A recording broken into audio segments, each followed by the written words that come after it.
Jake here. This is the second video in how to make decisions regarding sneaker purchases. The first video I discussed 4 factors that you should consider when you're going to buy a sneaker, and I want to discuss 4 more in this video today.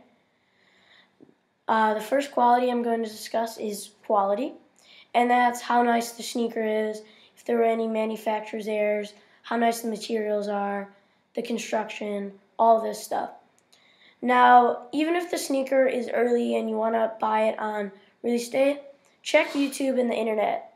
I bet there will be some sort of early review or somebody who's gotten the sneaker in hand and will tell you if it's good quality or not.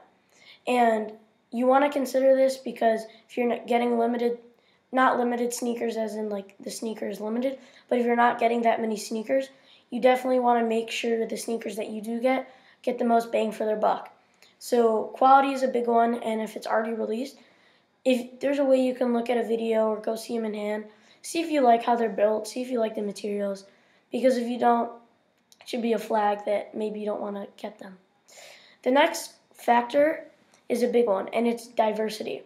So that means how diverse your collection is and how different all the sneakers that you have are.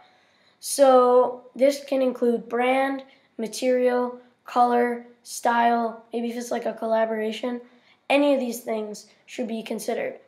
So if you already have a black pair of Asics that are black upper that's suede and a white midsole, it might not be the best idea to get the same pair but New Balance. Or it can be the same thing, like maybe you don't want multiple colorways of a certain shoe. It's just to make sure that you are getting the most different kinds of sneakers that you can with the money that you have. So you should definitely consider this when you are going to purchase a sneaker. The next one, some people might disagree with. Some people might consider me or you a hypebeast, but it's value.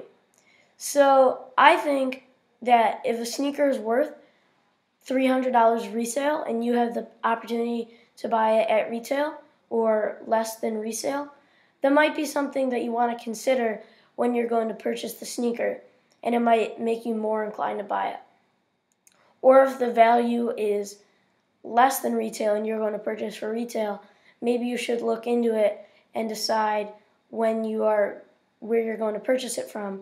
Because if you can get it for cheaper, I always advocate that, as long as it's the same sneaker and everything's included and it's dead stock.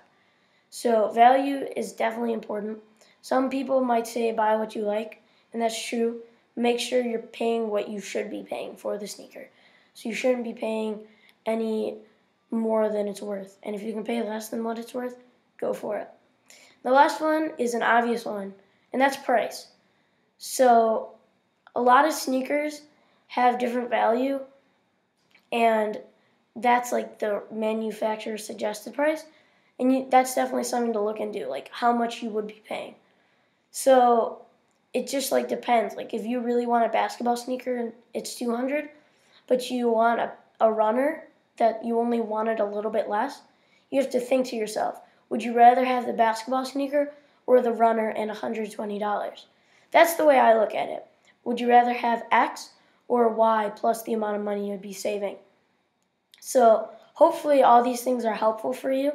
And check out part 1. It's already down there.